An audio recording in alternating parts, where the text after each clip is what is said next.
ទាំងអស់នេះគឺជាឈ្មោះសមាជិករបស់ក្រុមយើងខ្ញុំជំរាបសួរលោកគ្រូអ្នកគ្រូនិងសិស្សសាស្ត្រនិងសិស្សទាំងអស់គ្នានាងខ្ញុំឈ្មោះគុំសុនអេជាសិស្សថ្នាក់ទី 10A នៃវិទ្យាល័យសានអូននឹងថ្ងៃនេះឡើងមកនិយាយសង្ខេបរឿងមហាចៅនៅទូដែនរឿងនេះមានរូបភាពកើតឡើងនៅប្រទេសកម្ពុជាជាប្រភេទសរសិលបែបមនុស្សចេតនានិងប្រវត្តិសាស្ត្រជាចលនាសរសិលខេមរៈនិយមអ្នកនិពន្ធធ្វើសាងសមានៅក្នុងឆ្នាំ1955សង្គមបរិយាកាសនៅក្នុងរឿងនេះបានឆ្លុះបញ្ចាំងពីសង្គមខ្មែរនៅក្នុងឆ្នាំ1955ក្នុងខេត្តសេរីសាភ័ណ្ឌដែលស្ថិតនៅក្រោមការត្រួតត្រារបស់ប្រទេសសៀមដោយសារប្រទេសជាតិចុះទៅផ្សារជួយបាត់តែក្នុងហើយជនពូកែក៏ត្រូវទ្រុឌទ្រង់ដោយសារជារាភាពប្រទេសថៃបានជិះជាន់នឹងគៀបសង្កត់ប្រជាជនខ្មែរយ៉ាងខ្លាំងក្រោយមកមានជនស្នេហាជាតិមួយចំនួនបានប្រឆាំងតបតនឹងសៀមហើយបានផ្ទុះជាចម្បាំងរវាងគ្នាត្រង់ព្រំដែនខ្មែរថៃឥឡូវនេះមកស្ដាប់ខ្ញុំនិយាយដំណើររឿងមហាចៅនៅទូដែនពិសេសខ្លាំងគឺជាមានតបស្នេហាជាតិម្នាក់គាត់បានការពារប្រទេសកម្ពុជាឲ្យរួចចាក់ផុតពីចលនាបបោនិងការឈានពេលរបស់បរទេសនៅដើមអាណាខេត្តសេរីសោភ័ណ្ឌគាត់បានរួមរស់ជាមួយនឹងកូនស្រីម្នាក់ឈ្មោះនាងទេវីនិងនាងភួងដែលជាអ្នកបម្រើនៅគ្រួសាររបស់គាត់ក្រោយមកក៏មានមនុស្សម្នាក់ទៀតឈ្មោះកំពុតមករស់នៅនិងគ្រប់គ្រងនៅដែនអាណាចក្រសេរីសោភ័ណ្ឌប៉ុន្តែស្ថានភាពប្រទេសពេលនោះកំពុងធ្លាក់ចុះដុនដាបជាខ្លាំងព្រះកំពុតមានកូនប្រុស2នាក់ឈ្មោះអានុននិងថាម៉ាហើយគាត់ក៏មានសេនាចំណិតម្នាក់ឈ្មោះនៅពេជ្រផងដែរនិយាយពីនាងទេវីនិងមានុនក៏បានស្រឡាញ់គ្នារហូតដល់មានកូន2ខាដែលមិនអោយគ្រួសារអ្នកទាំងពីរដឹងឡើយតែកម្មាមានចិត្តស្រឡាញ់ក៏បានប្រាប់ដំណឹងនេះទៅវិសេសខ្លាហានដើម្បីរកវិធីបំបាក់អ្នកទាំងពីរតែមិនបានសម្រេចព្រោះវិសេសខ្លាហានយល់ថាអានុនជាមនុស្សល្អមានចិត្តតស៊ូស្រឡាញ់កូនស្រីខ្លួនដោយស្ម័គ្រលើពីនេះមានុនក៏បានមរណភាពចាប់ដីស្នេហាជាតិហើយវិសេសក្លាហានក៏បានព្រមព្រៀងរៀបចំអង្គការអ្នកទាំងពីរទាំងយកបានស្ងាយហើយវិសេសក្លាហានក៏បានលាចាកលោកនេះទៅថ្លែងពីសម្ពត់បានផ្ញើសម្ពត់ឲ្យមានុនបានយកសម្ពត់នេះហើយប្រាប់រឿងរ៉ាវគេនិងនាងទេវីតែមិនបានសម្រេចព្រោះឪពុកបានបញ្ជូនទៅចម្បាំងភ្លាមកាមាជាប្អូនប្រុសរបស់មានុនហើយក៏មានចិត្តស្រឡាញ់លើនាងទេវីហើយក៏បានរកពីធីបំបែកអ្នកទាំងពីរហើយក៏បានពោលនាងទេវីថាមានុនស្លាប់ទៅសមរភូមិ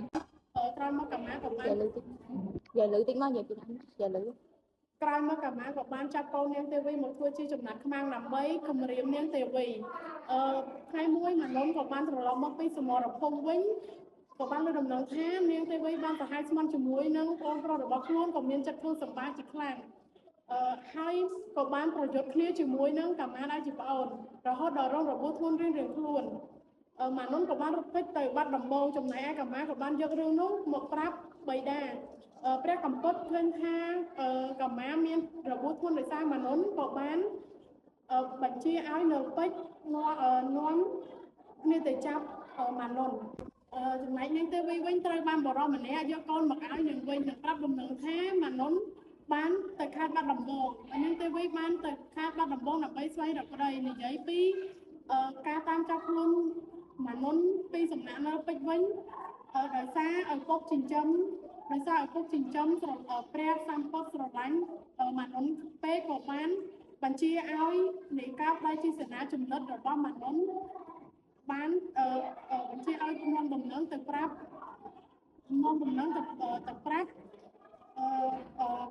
រឿងដែល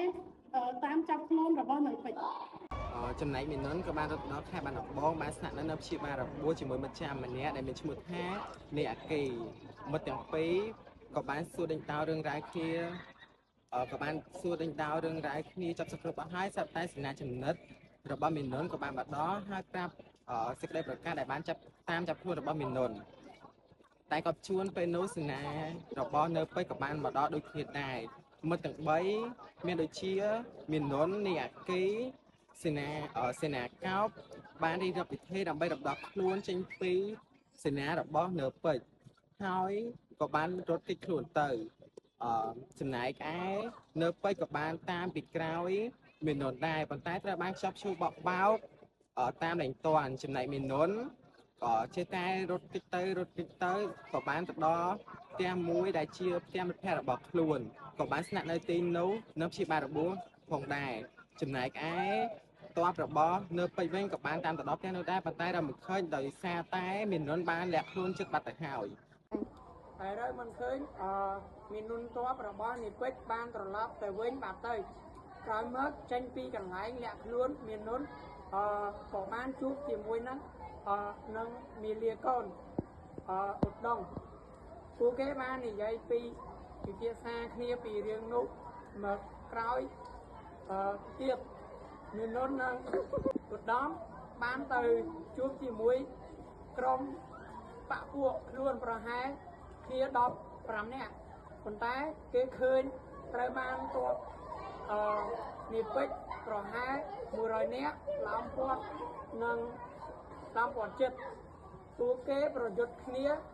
ចាងសាហាវក្រោយដោយដំបូងឃើញគ្នារបស់មាននន់មានភាពអង់អាចក្លាហានអស្ចារ្យតែក្រោយមកទាំង4នាក់នោះមានម្នាក់ផងតែនឹងនាយពេជ្រចង់ចាប់អ្នកទាំង4ទៅឃុំនិងមានប្រមងចង់សម្លាប់មាននន់តែត្រូវបានស្ត្រីម្នាក់បានខាត់មិនអោយសម្លាប់នាងឈ្មោះព្រះនាងខត្តយានីកែវមณีត្រូវជាប្អូនជីដូនមួយរបស់មាននន់ផងដែរព្រោះនាងស្រឡាញ់មាននន់មិនស្រឡាញ់និយាយពីកូនចៅរបស់ជនចៅពីរនាក់របស់មាននន់គឺអារម្មណ៍នឹងវិរៈបានលើដំណឹងតាមចាប់ខ្លួនមាននន់ហើយបានប្រាប់តាមដើរល្បិចទៅជួយរបស់មាននន់បានសម្រេចមាននន់បាននាំព្រះនាងកន្តយានីទៅជាមួយនឹងបានអប់រំឲ្យនាងបោះបង់ចោលគំនិតបត់ប៉ុន្តែនាងមិនព្រមទាំងប្រើល្បិចលួចរត់ចោលក្នុងដីបាត់ទៅ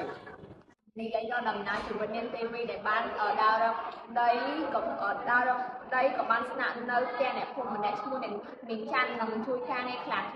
នាងទេវីក៏បានដេកសម្លៀកបំពាក់សម្រាប់លក់ចំណែកកាមាវិញការបើដល់ដំណើរជីវិតរបស់នាងទេវីហើយក៏បានចាប់ខ្លួនទៀងតែសំណាងល្អរបស់លោកពូម៉ានុនជួយ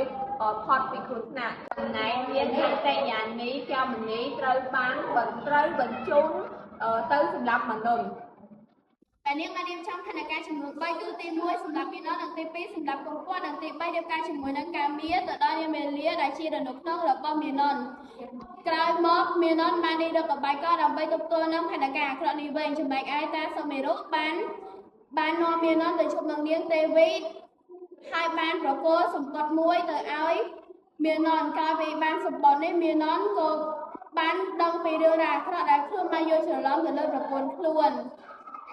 ប៉ុន្មានថ្ងៃក្រោយមកមាននន់ក៏បានខ្លាញ់ធ្វើជាស្លាប់ហើយឲ្យមនុស្សម្នាបានប្រកបប្រកាសទៅដល់ព្រះនាងខត្តយានីកែវមณีមានសេចក្តីត្រេកអរខ្លាំងណាស់ដែលគិតថាផែនការរបស់ខ្លួនបានសម្រេចហើយក៏រៀបចំផែនការសម្រាប់កំពត់ទៀតប៉ុន្តែត្រូវបានមាននន់ខ្លាញ់ខ្លួនជាតារារៀបរៀងផែនការនេះកន្តយានីកែវមณีក៏បានបរាជ័យទៀតប៉ុន្តែព្រះនាងកន្តយានីកែវមณีបានចាប់នាងទេវីមកពន្យាដែលធ្វើឲ្យបាក់ពលរបស់មាននន់ព្រួយមកបាញ់សម្រាប់ព្រះនាងកន្តយានីកែវមณีឲ្យបាត់បង់ជីវិតទៅចំណែកនាងទេវីក៏បានត្រូវព្រួយរបស់នៅពេជ្រដែលធ្វើឲ្យនាងបាត់បង់ជីវិតផងដែរតាំងពីពេលនោះមកសម្លេងនៃភាពជោគជ័យក៏បានលឺឡើងស្រូបអស់ទៅ